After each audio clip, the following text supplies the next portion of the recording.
الحمد لله وحده والصلاة والسلام على من لا نبي بعده.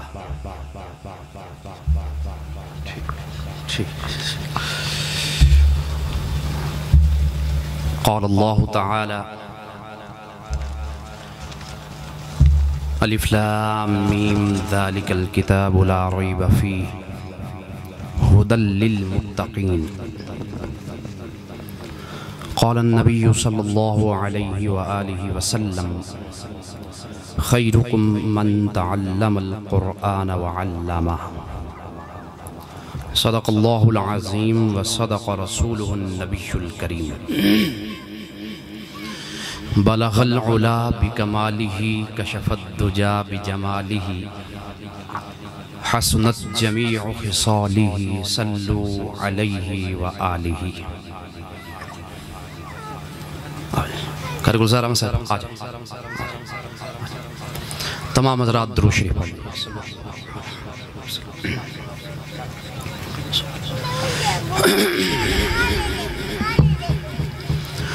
سامعین محترم، حاضرین مکرم، بزرگوں، دوستوں، بھائیوں، عزیزوں،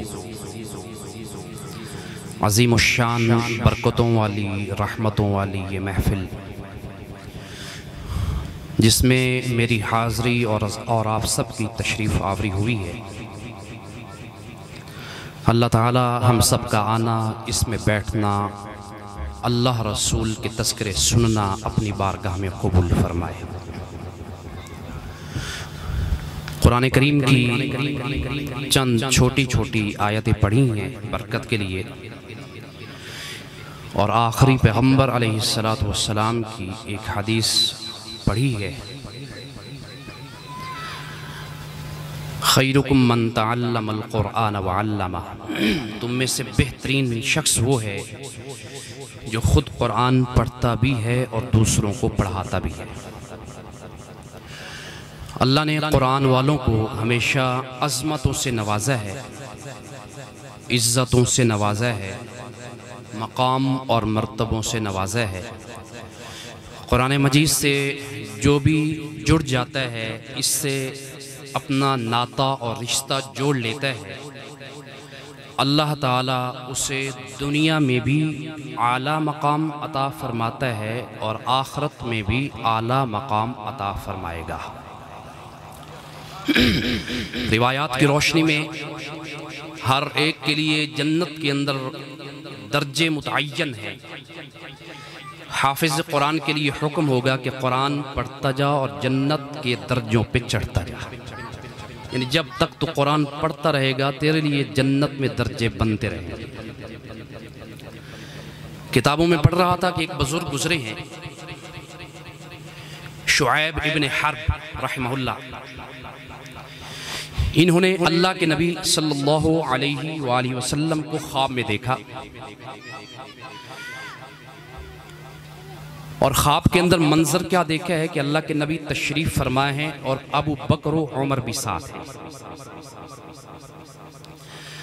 شعیب ابن حرب کہتے ہیں، میں جیسے ہی حاضر خدمت ہوا ہوں خواب میں، تو اللہ کے نبی علیہ السلام نے ابو بکر و عمر سے فرمایا ہے کہ شعیب ابن حرب حافظ قرآن ہے، اسے بیٹھنے کی جگہ دیں. ایسا مقام ہے حافظ قرآن کا. اور قرآن ایسی کتاب ہے کہ جس سے اگر ہم اس کے ذریعے سے اپنی روحانی اور جسمانی بیماریوں کا علاج کرنا چاہیں تو اللہ نے اس کے اندر علاج بھی رکھا ہے. کوئی علاج اس سے چاہے تو اللہ نے اس کے اندر روحانی جسمانی بیماریوں کا علاج رکھا ہے، دکھوں اور غموں کا علاج رکھا ہے. حضرت امام محمد جعفر صادق علیہ الرحمت والسلام مدینہ المنورہ میں اپنے نانا نبی کریم صلی اللہ علیہ وآلہ وسلم کے روضہ انور پہ حاضری دینے کے لیے تشریف لائے. اب روزہ رسول پہ وہ حاضر ہوئے ہیں، اور آپ سب کو پتہ ہے کہ روزہ رسول کے اندر اللہ کے نبی کے ساتھ 2 قبریں اور بھی ہیں۔ ان دونوں شخصیات کو بھی جہاں اللہ کے نبی کو سلام پیش کیا ہے، وہیں ابو بکر و عمر کو بھی سلام پیش کیا ہے۔ اور کیوں نہ کرتے؟ ایک ہوتا ہے نان کا خاندان، ننیال۔ اگر ننیال میں حضرت امام جعفر صادق علیہ الرحمت والسلام کا تعلق اور رشتہ دیکھا جائے تو حضرت امام محمد جعفر صادق علیہ الرحمت والسلام کی جو والدہ تھیں حضرت فروہ رحمہ اللہ، یہ حضرت سیدنا ابو بکر صدیق رضی اللہ تعالی عنہ کے پوتے قاسم ابن محمد رحمہ اللہ کی بیٹی تھی، ان کی والدہ۔ اس لیے اس نسبت سے حضرت ابو بکر صدیق رضی اللہ تعالی عنہ حضرت امام جعفر صادق علیہ الرحمت والسلام کے نانا بھی لگتے ہیں۔ اور حضرت امام جعفر صادق علیہ الرحمت والسلام ایک جملہ فرمایا کرتے تھے کہ جس طرح مجھے حضرت علی کرم اللہ وجہہ کی شفاعت نصیب ہوگی، اسی طرح مجھے صدیق اکبر کی شفاعت بھی حاصل ہوگی۔ اور انہی کی خدمت میں ہمارے جو امام ہیں، امام اعظم ابو حنیفہ رحمہ اللہ 2 سال پڑھے ہیں حضرت امام جعفر صادق علیہ الرحمت سے، اور امام ابو حنیفہ رحمہ اللہ فرمایا کرتے تھے کہ میں نے اپنی زندگی میں امام جعفر صادق سے بڑا کوئی فقیہ نہیں دیکھا۔ اور ایک جملہ اور ارشاد فرمایا کرتے تھے کہ اگر امام ابو حنیفہ اپنے بارے میں ایک بات فرمایا کرتے تھے کہ اگر نعمان ابن ثابت وہ 2 سال جو امام جعفر صادق علیہ الرحمت والسلام کی خدمت میں رہ کے ان کی شاگردی اور ان کی صحبت میں رہ کے گزارے ہیں، اگر میں وہ نہ گزارتا تو امام ابو حنیفہ ہلاک ہو جاتا۔ یہ وہ امام جعفر صادق علیہ الرحمت والسلام حاضر ہوئے ہیں روزہ رسول پہ۔ مدینہ میں خبر پہنچ گئی کہ امام جعفر صادق آئے ہیں، ان کی زیارت کے لیے پہنچو، اور لوگ ٹوٹ ٹوٹ کے پہنچے اور زیارت کے لیے اور خدمت کے لیے اور مصافحہ کے لیے۔ اب جب لوگ آئے ہیں، مسجد نبوی شریف میں حلقہ لگ گیا، لوگ بیٹھ گئے۔ حضرت امام جعفر صادق علیہ الرحمت والسلام سے ان لوگوں نے کہا، حضرت جی ہماری خوش نصیبی ہے آپ تشریف لائے ہیں، درخواست یہ ہے کہ ہمیں کوئی نصیحتیں فرما دیں۔ اب اس موقع پہ حضرت امام جعفر صادق علیہ الرحمت والسلام نے جو انہیں نصیحتیں فرمائی ہیں وہ 4 باتیں ہیں صرف۔ اگر وہ 4 باتیں میں بھی لے لوں اور آپ بھی لے لیں تو انشاءاللہ دنیا آخرت کی بھلائی ہے۔ اور امام جعفر صادق علیہ الرحمت والسلام نے وہ 4 کی 4 باتیں جو ہیں ساری کی ساری قرآن سے کی، کیونکہ وہ قرآن والے تھے، قرآن کریم کو پڑھنے والے تھے، قرآن کریم کو سمجھنے والے تھے، قرآن کریم پر عمل کرنے والے تھے۔ فرمایا مجھے 4 لوگوں کے اوپر، 4 قسم کے لوگوں کے اوپر تعجب ہے 4 باتوں کے بارے میں۔ کون سی پہلی بات؟ فرمایا مجھے اس شخص کے اوپر تعجب ہے جسے کوئی مصیبت پہنچی ہو، کوئی تکلیف پہنچی ہو، مصیبت اس کو پہنچی ہو، اور وہ قرآن کریم کی ایک آیت یا ارحم الراحمین نہ پڑھتا ہو۔ مجھے تعجب ہے اس پہ کہ جب مصیبت کا علاج قرآن میں موجود ہے تو وہ یا ارحم الراحمین کیوں نہیں پڑھتا۔ اور یہ وہ دعا ہے وَأَيُّوبَ إِذْ نَادَى رَبَّهُ وَأَنِّي مَسَّنِيَ الضُّرُّ وَأَنْتَ جی ارحم الراحمین، یہ وہ دعا ہے۔ امام جعفر صادق نے قرآن کریم سے یہ دعا بتائی ہے کہ جس کو بھی کوئی مصیبت پہنچے یا ارحم الراحمین پڑھیں آپ۔ دوسری بات فرمایا مجھے اس شخص کے اوپر تعجب ہے جسے کوئی غم پہنچا ہو اور وہ یونس علیہ السلام والی دعا نہ پڑھے، لا الہ الا انت سبحانک انی کنت من الظالمین۔ فرماؤ جو تعجب ہے اس پہ کہ وہ اگر کسی غم میں مبتلا ہو گیا ہے، کسی پریشانی میں چلا گیا ہے، تو یہ وظیفہ پڑھے، لا الہ الا انت سبحانک انی کنت من الظالمین، کثرت سے پڑھے۔ اور فرمایا مجھے تعجب ہے اس شخص کے اوپر جس پر کوئی خوف طاری ہو گیا ہو، کسی قسم کا بھی، وہ خوف کے اندر مبتلا ہو گیا ہو۔ تو حضرت امام جعفر صادق علیہ الرحمت والسلام فرمانے لگے مجھے تعجب ہے اس شخص کے اوپر کہ وہ آیت کیوں نہیں پڑھتا جو صحابہ رضی اللہ تعالی عنہم نے ایک موقع پہ جب ان کے اوپر خوف طاری ہوا تھا تو انہوں نے وہ وظیفہ پڑھا تھا۔ وہ وظیفہ کون سا تھا؟ حسبنا اللہ و نعم الوکیل۔ جب بھی کوئی خوف طاری ہو جائے آپ کے اوپر، یہ قرآنی وظیفے ہیں، لے جائیں، خاندان رسول کے چشم و چراغ کے بتائے ہوئے وظیفے، قرآن مجید سے بتائے ہوئے وظیفے ہیں۔ فرمایا جب تمہارے اوپر کسی قسم کا خوف طاری ہو جائے، پڑھو حسبنا اللہ و نعم الوکیل۔ آپ سفر میں ہیں، حضر میں ہیں، کوئی ایسا خوف طاری ہو گیا ہے، اکیلے ہیں، لوگوں میں ہیں، کہیں پہ بھی ہیں، کوئی خوف طاری آپ کے اوپر اگر ہو گیا ہے تو یہ پڑھے حسبنا اللہ و نعم الوکیل۔ یہ ساؤنڈ والے آواز کو سادہ کر دیں، ایکو کو ختم کر دیں جی۔ اور چوتھی بات آپ نے کیا فرمائی؟ چوتھی بات آپ نے فرمائی کہ مجھے تعجب ہے اس شخص کے اوپر کہ جو لوگوں کے مکر و فریب اور چالوں سے تو ڈرتا ہے لیکن ایک وظیفہ نہیں پڑھتا، وہ بھی قرآن سے بتایا ہے۔ فرمایا مجھے تعجب اس شخص پہ کہ لوگوں کی چال سے وہ ڈر رہا ہے کہ وہ میرے اوپر وہ کوئی چال چل جائے گا، وہ میرے اوپر کوئی عمل کر دے گا، وہ میرے اوپر کسی قسم کا کوئی جادو کر دے گا، وہ میرے خلاف پتہ نہیں کوئی سازش چل جائے گا۔ فرمایا مجھے تعجب ہے اس شخص کے اوپر جو مکر و فریب کے اندر پڑا ہوا ہے، لوگوں کے مکر و فریب میں اور مشکل اور اس پریشانی میں، تو وہ یہ دعا نہیں پڑھتا، وَأُفَوِّضُ أَمْرِي إِلَى اللَّهِ إِنَّ اللَّهَ بَصِيرٌ بِالْعِبَادِ۔ یہ قرآن مجید سے امام جعفر صادق علیہ الرحمت والسلام نے یہ چیزیں عطا کی ہیں، یہ بتائی۔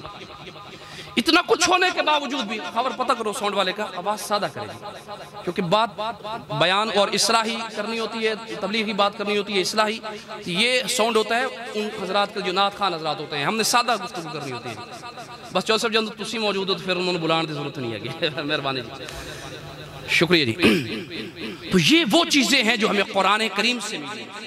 فرمایا جب کوئی یہ تمہیں ڈر ہو کہ مجھے کوئی پکڑ لے گا، کسی کے مکر اور فریب کا خوف ہو، تو وہ افوض امری الی اللہ ان اللہ بصیر بالعباد۔ یہ وہ چیز قرآن سے ملی ہے ہمیں، اور قرآن سے ہی انہوں نے ہمیں پیغام دیے ہیں ان ہستیوں نے، اور یہ اس چیز کا اظہار فرما رہے تھے کہ ادھر ادھر کی کوئی بات نہیں کی انہوں نے قرآن اور سنت کی روشنی میں گفتگو فرمائی۔ فرمایا یہ چار چیزیں لے جاؤ، دنیا کی پریشانیاں بھی تمہاری دور ہو جائیں گی، آخرت کی پریشانی بھی دور ہو جائیں گی۔ یہ وہ کتاب، قرآن کو پڑھیں، قرآن کو سمجھیں، اپنے بچوں میں سے ضرور کسی نہ کسی بچے کو حافظ قرآن بنانے کا آپ ارادہ فرمائیں، دلوں کے اندر یہ لے کر بات بیٹھیں، جن کے نہیں ہیں وہ بھی نیت کریں کہ اللہ ہمیں دے گا اور انشاءاللہ ہم اپنے بچوں میں سے کسی ایک بچے کو تو ضرور حافظ قرآن بنائیں گے انشاءاللہ۔ حافظ قرآن بننا بہت بڑی سعادت کی بات ہے، بہت بڑی جو ہے عروج کی اور ترقی اور کامیابی کی بات ہے، جس سے اللہ تعالیٰ قرآن کریم جیسی دولت نواز دے، عطا فرما دے۔ اور قرآن ایسی مقدس کتاب ہے، بابرکت کتاب ہے۔ حضرت مولانا مفتی تقی عثمانی حافظہ اللہ تعالی محاسن اسلام کے اندر اس واقعہ کو نقل فرماتے ہیں، ایک رسالہ بڑا مشہور سا محاسن اسلام، اس کے اندر یہ بات انہوں نے نقل فرمائی ہے کہ ایک شخص کسی سفر پہ تھا اور قرآن کریم اسے ناظرہ بھی ٹھیک طرح سے نہیں آتا تھا، حفظ تو دور کی بات ہے، وہ ایسا کچھ جٹ یا اس قسم کا کوئی ہوگا، تو وہ سفر پہ ہے اور چلتے چلتے جب رات ہو گئی ہے تو اس نے ایک جگہ پہ آبادی دیکھی، ایک گھر دیکھا، تو دروازہ کھٹکھٹایا۔ وہ شخص صاحب مکان اور مالک مکان جب باہر آیا تو اس نے کہا کہ میں ایک مسافر ہوں، اگر آپ مہربانی کر سکیں تو مجھے کہیں رہائش کے لیے جگہ تو دے دیں۔ اس نے کہا ٹھیک ہے۔ اس نے ایک حجرہ، ایک کمرہ اسے دیا، کہ آپ اس میں آرام کریں، سوئیں، اور کھانا وغیرہ اگر بھوک ہے تو وہ بھی آپ کو کھلاتے ہیں۔ اس نے کہا جی طلب تو ہے، کیونکہ اللہ کے نبی نے فرمایا تھا دو جھوٹ نہیں، ایک تو یہ نہیں کہنا کہ بھوک بھی ہو اور یہ نہیں کہنا کہ مجھے بھوک نہیں ہے۔ یہ بات اللہ کے نبی نے حدیث کے اندر یہ بات منع فرما دی تھی، اگر بھوک ہے تو کہہ دینا چاہیے کہ ہے، یہ نہیں کہنا بھی نہیں بس ٹھیک ہے خیر جی کوئی نہیں کھا دی بدے ہیں، نہیں، اگر ہے طلب اور وہ اس شخص کے پاس ہے بھی صحیح کھانا کھلانے کو تو بندہ کہہ دے کہ جی میں نے کھانا ہے، اس میں کوئی عار اور شرم والی بات نہیں ہے، بلکہ اللہ کے نبی نے باقاعدہ اس کی ترغیب دی ہے کہ اگر طلب ہے تو کہہ دیا کرو کہ طلب ہے، میں نے کھانا ہے۔ تو اس نے کہا جی ہے تو صحیح طلب، اس نے کہا ٹھیک ہے آپ کو کھانا بھی دیتے ہیں رہائش بھی دیتے ہیں، تو کھانا اور رہائش دیا۔ اب وہ ایسا بعض کا جو جٹ لوگ ہوتے ہیں، ان پڑھ قسم کے لوگ ہوتے ہیں، ان کے اندر ادب اور احترام کا جو پہلو ہے بعض کا یہ زیادہ ہوتا ہے۔ اب وہ شخص جب اس حجرہ کے اندر رہا ہے تو اس نے کمرے کے اندر چھان بین کی کہ اس کمرے کے اندر کیا کیا موجود ہے۔ اس نے دیکھا جی الماریاں دیکھیں، ادھر ادھر دیکھا، اس کی نظر پڑ گئی کہ اس حجرہ کے اندر ایک قرآن مجید بھی موجود ہے۔ آج کا ہمارا نوجوان تو یہ دیکھتے ہیں چارجنگ والی تار کتنے لگ سی، بس آج ہم یہ دیکھتے ہیں۔ وہ ایسا تھا کہ پرانا دور تھا، وہ دیکھ رہا تھا کوئی ایسی مقدس چیز تو نہیں پڑی، دیکھا قرآن پڑھا ہے، تو اس وقت اس نے کہا، اس نے نماز بھی پڑھی، یہ بھی لکھا ہے اس کے اندر، نماز بھی پڑھی، باوضو ہوا نماز پڑھی، تو اس نے کہا ساری رات تو سوتا بھی ہوں، ادھر ادھر گھروں کے اندر سوتا ہوں، آرام کرتا ہوں، آج جس حجرہ کے اندر قرآن مجید موجود ہے میں آج اپنے پاؤں کو بچھا کر سوؤں گا نہیں، بلکہ اسے ساری رات اپنے سر پہ لے کر بیٹھا رہوں گا۔ اس شخص کے اندر ایسا جذبہ ہوا، ایسا پیدا ہوا جذبہ اور ایسا شوق پیدا ہوا، اور اس کا احترام کا جذبہ اس کے دل کے اندر ایسا سمویا کہ وہ ساری رات، سردیوں کی راتیں ہیں اور سردیوں کی راتیں لمبی ہوتی ہیں، وہ قرآن مجید کو لے کر اپنے سر کے اوپر ایسے بیٹھا رہا۔ اللہ تعالیٰ کا بھی پھر یہ فیصلہ ہے اور اس کا فضل ہے کہ جب اس کے لیے کوئی نیکی کے جذبات اپنے دلوں کے اندر رکھتا ہے تو اللہ ضرور اسے انعام سے نوازتا ہے۔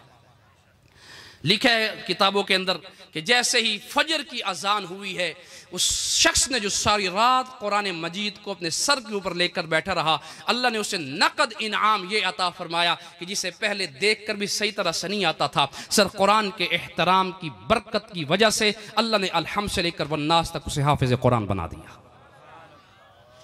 یہ وہ کتاب ہے، اس کتاب کے ساتھ اپنا ناطہ جوڑیے، اس کتاب کے ساتھ اپنا رشتہ جوڑیے۔ یہ وہ کتاب ہے جو با وفا ہے، بے وفا نہیں ہے۔ حدیث میں آتا ہے، روایت میں آتا ہے، کوئی پڑھتا پڑھتا اگر فوت ہو گیا ہے تو نورانی شکل بن کے یہ قرآن مجید نورانی شکل بن کے قبر کے اندر آتا ہے اور اس صاحب قبر کو بخشواتا ہے، اور جو اس کو اگر سوال و جواب میں کوئی مشکل اور دقت پیش آ رہی ہو تو یہی قرآن مجید اس صاحب قبر کی رہنمائی بھی کرتا ہے۔ یہ وہ کتاب ہے، اسے پڑھیں، اس کی تلاوت کریں، اس کی زیارت کریں، اسے اپنے جو ہے اپنی زندگی میں اس کو لاگو کریں، اپنی زندگی میں اس کو لائیں۔ یہ انشاءاللہ آپ کو ناکام نہیں ہونے دے گا، یہ آپ کو عزت دے گا انشاءاللہ، اس کی برکت سے اللہ عزت عطا فرمائے گا۔ یہ وہ کتاب ہے، کتابوں کے اندر لکھا ہے حضرت امام احمد ابن حنبل رحمۃ اللہ علیہ، یہ بڑا مشہور واقعہ بھی ہے اور اکثر میں اس کو بیان بھی کرتا ہوں، لیکن جہاں بھی ایسی کوئی ترتیب بن جائے تو پھر بھی عرض کر دیتا ہوتا ہوں تاکہ ہمارے دلوں کے اندر بھی وہ جذبہ پیدا ہو جائے۔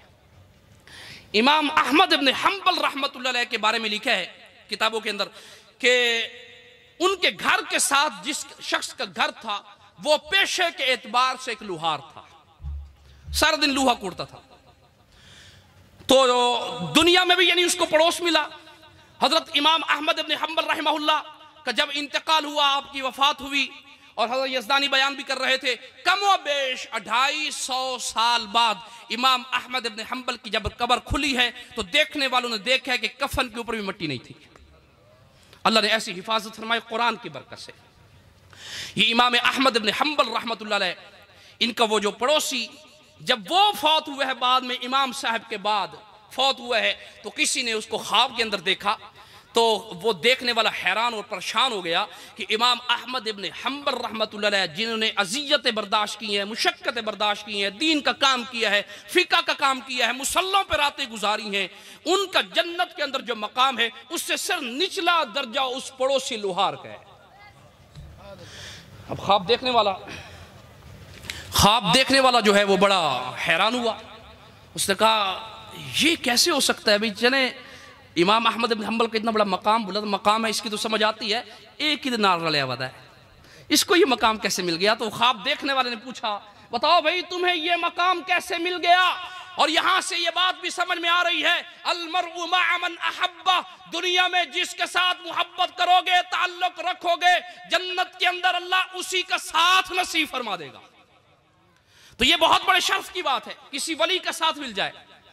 تو خواب دیکھنے والے نے پوچھا بتائیں بھائی آپ کو یہ مقام کیسے مل گیا ہے؟ کہا صرف 2 باتوں کی وجہ سے. 2 باتیں تھی میرے اندر، ان 2 باتوں کی وجہ سے اللہ نے مجھے یہ شرف اور یہ مقام عطا کر دی ہے. وہ 2 باتیں کون سی تھی؟ کہا ایک بات تو یہ کہ میں کیونکہ لوہا والا کام لوہار تھا اور لوہے والا کام کرتا تھا، اور جب میں نے ہتھوڑا اٹھایا ہوتا تھا اور مسجد سے آواز آتی تھی اللہ اکبر، تو میں وہ ہتھوڑا اٹھایا ہوا بھی اس سے ضرب لگاتا نہیں تھا، رکھ کے سیدھا مسجد کے اندر چلا جایا کرتا تھا. یعنی احترام اذان میں نے وہ ضرب بھی کبھی نہیں لگائی کہ اذان آ رہی ہے تو میں اس اذان کے احترام میں وہ ہتھوڑے کی ضرب بھی نہیں لگاتا تھا اور رکھ کے یعنی ایک سائیڈ پہ رکھ کے مسجد کی طرف چلا جایا کرتا تھا. اللہ ہمیں بھی مسجدوں میں جانے کی توفیق نصیب فرمائے. آج ہم بھی سنتے ہیں اذانیں، مگر جو ہے وہ ہم ایسے اپنے کام و کاج میں مصروف اور مگن ہو جاتے ہیں کہ ہمیں وہ سنائی ہی نہیں دیتی، ان سنی ہم کر دیتے ہیں. یہ بڑی جو ہے وہ اچھی بات نہیں ہے اور یہ کم بختی کی بات ہے کہ ہم اذان سن کے مسجد کی طرف نہ آئیں. وہ نیک بخت لوگ ہوتے ہیں جنہیں اذان کی آواز آئے اور وہ اذان کی آواز پہ لبیک کہتے ہوئے مسجدوں کی طرف جا رہے ہوتے ہیں. نیک بخت لوگ ہوتے ہیں. اور مسجدوں کو بنانا کس نے ہے جی؟ اللہ کے گھر کس نے بنانا ہے؟ یہ ہم نے مل جل کے بنانے ہوتے ہیں.